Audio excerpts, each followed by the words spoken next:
Welcome back to Cyber Defense TV for another exciting episode. We're going to have an amazing hot seat with a great guest, the CEO of Balbix, Gaurav Banga. Welcome to our show. Thank you. Pleasure is mine. Yeah, so your company is doing something very innovative and different in this area of kind of risk assessment and stopping breaches. How do you do that? So if you look at one of the challenges in cybersecurity, something that makes it really hard is that the sheer number of ways in which an enterprise can get breached today is just in the hundreds of thousands. And we have very little visibility into what these things are.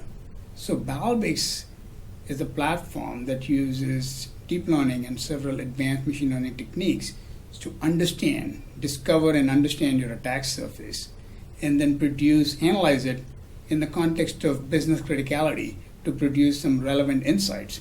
Now, when you deploy Balbix, we are able to predict where breaches might start and how they might move across, what the impact might be, and offer some prescriptions. If you follow those, you improve your security and your risk posture and improve your cyber resilience, ultimately avoiding, hopefully, all of your breaches that might otherwise happen. Do you do this by deploying some endpoint agent technology or some plugins or things that might work with my switches and my routers and my firewalls? How does Balbix get deployed on a typical network? So Balbix is about gathering information in order to and analyzing it. So the way we gather information is multi-factor. So we maintain a sensor grid which looks at organizations' networks from the outside in. Then we also have deploy a series of sensors inside the network that look at it inside out.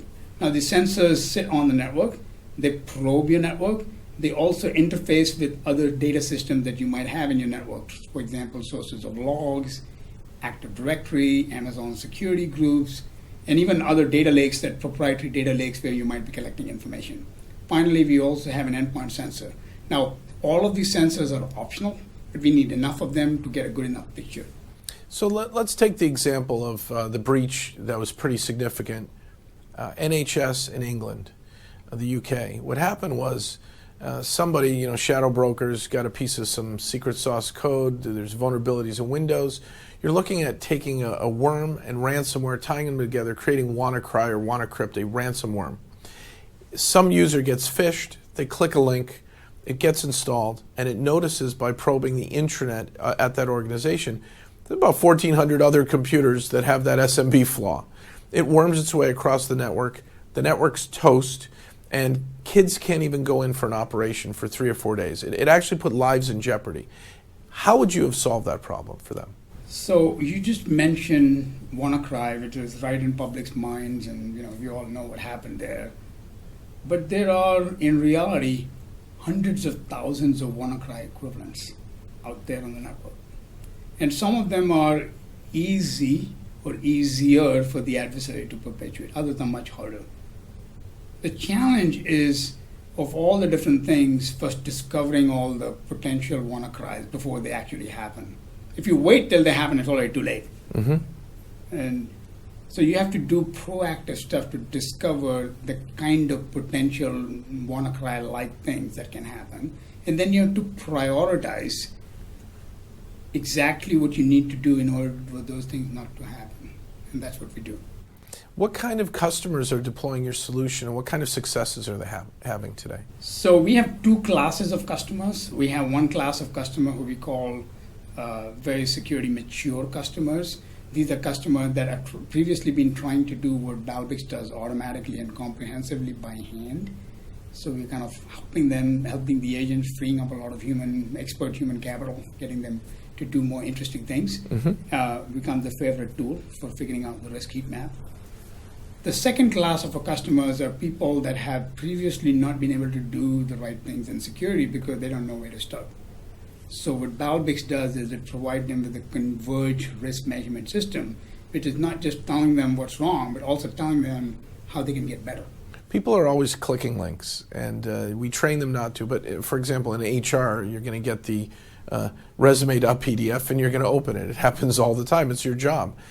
What does your solution do to help folks in this area that they're getting phished and they're not well trained, or they've been trained, yet their job requirements go against the anti-phishing training? So that's a great question, and it is actually a very insightful question. If you look at why cybersecurity is so hard? One of the reasons is because as human beings, we make mistakes. As users, we make mistakes, but also as programmers, we make mistakes, which is why all these security bugs, these configuration bugs exist. Balbix's view is that you will always have local compromises due to the inactions and misactions of human beings, either programmers or users or IT people. And that's normal. There's nothing you can do about it. At scale, they will be there. Our objective is to help our customer organizations in order to arrange things such that even though there might be an attack, the impact of the attack is limited in time and in space.